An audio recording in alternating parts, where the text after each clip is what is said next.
ஆண்டவரும் இரட்சகருமாகிய இயேசு கிறிஸ்துவின் இனிய நாமத்தில் உங்கள் யாவருக்கும் அன்பின் வார்த்தைகளை தெரிவித்துக் கொள்கிறேன். அருமையான தேவப்பிள்ளைகளே, new day new hope daily devotion மூலமாய் இந்த நாளில் கூட உங்களை சந்திப்பில் நான் மிகுந்த மகிழ்ச்சி அடைகிறேன். அல்லேலூயா. இன்றைக்கு கூட கர்த்தர் நமக்கு கொடுக்கிற வார்த்தை என்ன? யோபேல் எழுதின தீர்க்க தரிசன புஸ்தகம் 3ஆம் அதிகாரம் 16வது வசனத்தை கூட வாசிக்க கேட்போம். கர்த்தர் சீயோனிலிருந்து கெர்ச்சித்து எருசலேமிலிருந்து சத்தமிடுவார், வானமும் பூமியும் அதிரும். ஆனாலும் கர்த்தர் தமது ஜனத்திற்கு அடைக்கலமும் இஸ்ரவேல் புத்திரருக்கு அரணான கோட்டையுமாய் இருப்பார். அல்லேலூயா. வானமும் பூமியும் அதிரும், ஆனாலும் கர்த்தர் தமது ஜனத்துக்கு அடைக்கலமாய் இருப்பார். எவ்வளோ நல்ல ஆண்டவர்ல தெய்வ பிள்ளையில. வானமும் பூமி அதிருமா அப்படின்னா எவ்வளோ விரோதமான எதிரான தீமையான காரியங்கள் வந்தாலும் கர்த்தர் தமது ஜனத்துக்கு அடைக்கலமா இருப்பார். அல்லேலூயா. இப்போ நம்ம ஒரு வீட்டுக்குள்ள இருக்கிறோம், வெளியில நல்லா மழை பெய்யுது, ஆனா நம்ம மழை தண்ணி நம்ம மேல விழுறதில்ல. ஏன்னா அதோட ரூஃப் நம்மளுக்கு அடைக்கலமா இருக்கு, அந்த சுவர்கள் நம்மளுக்கு அடைக்கலமா பாதுகாப்பா இருக்கு. தெய்வ பிள்ளையில ஒரு ஒரு வெளியில பயங்கரமான சேதங்கள் நடக்கிறது, ஆனால் நம்ம வீட்டுக்குள்ள சேஃப்டியா இருக்கிறோம். ஏன்னா அந்த வீட்டினுடைய மதில்கள் நம்மளுக்கு அடைக்கலமா பாதுகாப்பா இருக்கு. தெய்வ பிள்ளையில வானம பூமியை அதிர்ந்தாலும் எவ்வளவுதான் பெரிய தீங்குகள் நடந்தாலும் கர்த்தர் தமது ஜனத்துக்கு அடைக்கலமா, அவர் உங்களுக்கு அடைக்கலமா இருக்கிறார். உங்களை சுற்றிலும் பிரச்சனை இருக்கா? உங்களை சுற்றிலும் பயங்கரமான பாதிப்புகள் இருக்கா? தேவப்பிள்ளையில நீங்க பயப்பட வேண்டிய அவசியம் இல்லை. அல்லேலூயா.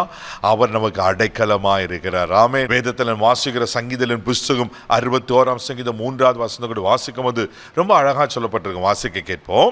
நீர் எனக்கு அடைக்கலமும் சத்துருவுக்கு எதிரான பலத்த துருகமாய் இருந்தீர். ஆமென். பாருங்க, நீர் எனக்கு அடைக்கலமோ சத்துருவுக்கு எதிராக பலத்த துருகமா இருந்தீர்.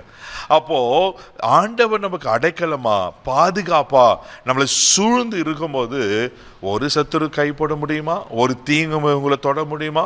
ஒரு பாதிப்பு உங்களுக்கு வருமா? தேவப்பிள்ளையில ஒன்றும் உங்களை தொட முடியாது. அல்லேலூயா. ஏன்னா நம்ம அடைக்கலத்தில் இருக்கிறோம், பாதுகாப்பா இருக்கிறோம். ஆமே, அந்த மதில்குள்ள இருக்கிறோம். அல்லேலூயா.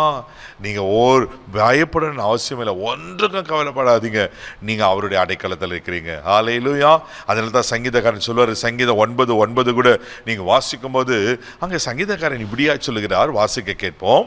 சிறுமைப்பட்டவனுக்கு கர்த்தர் அடைக்கலமானவர், நெருக்கப்படுகிற காலங்களில் அவரே தஞ்சமானவர். பாருங்களேன், சிறுமைப்பட்டவனுக்கு கர்த்தர் அடைக்கலமானவரா? எந்த காரியத்தில் நீங்க சிறுமைப்பட்டு இருக்கிறீங்க? யாரால சிறுமப்படுத்தப்பட்டிருக்கீங்க? ஒருவேளை மனுஷர் உங்களை சிறுமப்படுத்தி ஒடுக்கி கொண்டிருக்காங்களா? ஒருவேளை சூழ்நிலைகள் உங்களை சிறுமப்படுத்தி கொண்டு அப்ரஸ்ட் பண்ணிருக்கா? தேவப்பிள்ளையில பயப்படாதீங்க, நீங்க அடைக்கலத்துல இருக்கிறீங்க. அவர் உங்களுக்கு அடைக்கலமா இருக்கிறார். சிறுமைப்பட்டவனுக்கு அவர் அடைக்கலமா இருக்கிறார். அல்லேலூயா. எவ்வளவு நல்ல ஆண்டவர்ல. தேவப்பிள்ளையில உங்க சிறுமையிலேயே ஆண்டவர் விட மாட்டார். அவர் உங்களுக்கு அடைக்கலமா இருந்து அந்த சிறுமையிலிருந்து உங்களை வெளியே கொண்டு வந்து உங்களை ஆசீர்வதிக்க அவர் உண்மையில் இருக்கிறார். அதே சங்கீதத்தின் புஸ்தகம் 46ஆம் சங்கீதம் 1வது வசனத்தை கூட நீங்க வாசிப்பீங்கன்னா அங்க அழகா சொல்லப்பட்டிருக்கும். வாசிக்க கேட்போம். தேவன் நமக்கு அடைக்கலமும் பலனும் ஆபத்து காலத்தில் அனுகூலமான துணையுமானவர். ஆமென். தேவன் நமக்கு அடைக்கலமும் பலனும் ஆபத்து காலத்தில் அனுகூலமான துணையானவர். சிறுமைப்பட்டவனுக்கு அடைக்கலம் மாத்திரமில்ல, ஆபத்திலே நம்மளுக்கு அடைக்கலமா இருக்கிறார். அல்லேலூயா. அதை எரேமியா 17:17 கூட நீங்க வாசிக்கும் போது இன்னும் அங்க அழகா தீர்க்கதரிசி சொல்லுவார். வாசிக்க கேட்போம். நீர் எனக்கு பயங்கரமாய் இராதேயும், தீங்கு நாளில் நீரே என் அடைக்கலம். பாருங்களேன், தீங்கு நாளில் நீரே என் அடைக்கலம். அல்லேலூயா. தீங்கு உங்களை சூழ்ந்த போல இருக்கிறதா? ஐயோ, என்னுடைய தீமையான காரியங்களுக்கு வருகிறதே கலங்கி கொண்டிருக்கீங்களா? தீங்கு நாளில் அவரே நமக்கு அடைக்கலமா இருக்கிறார். அவர் உங்களுக்கு அடைக்கலமா இருக்க சொல்ல ஒரு தீங்கும் வராது, ஒரு ஆபத்து வராது, ஒரு பாதிப்பு வராது. ஏன்னா அவர்களுக்கு அடைக்கலமா இருக்கிறார். அவர்களை பாதுகாப்பார். தேவப்பிள்ளை இந்த நாள் பெருவெள்ளத்துக்கு தப்பும் அடைக்கலம் சொல்லப்பட்டிருக்கு. ஏசாயால வாசிப்போம். பெருவெள்ளம் போல வருதா? சூழ்நிலைகளுக்கு எதிராக்கா? பயப்படாதீங்க, ஆண்டவர்களை பாதுகாத்து உங்களை அற்புதமாக நடத்த உண்மையில் இருக்கிறார். கண்களை மூடி நாம் செபிக்கலாம். அன்பு தகப்பனே, உமக்கு நன்றி சொல்லி உமை துதிக்கிறோம், உமை ஸ்தோத்திரிக்கிறோம்ப்பா. கர்த்தரோ எங்களுக்கு அடைக்கலமா இருக்கிறான்னு சொன்ன போல ஆண்டவரே, வானம் பூமி ஒழிந்தாலும், ஆண்டவரே அதிர்ந்தாலும், இவ்வளோ பிரச்சனைகள் வந்தாலும், போராட்டங்கள் வந்தாலும் நீர் எங்களுக்கு அடைக்கலமா இருக்கீங்கப்பா.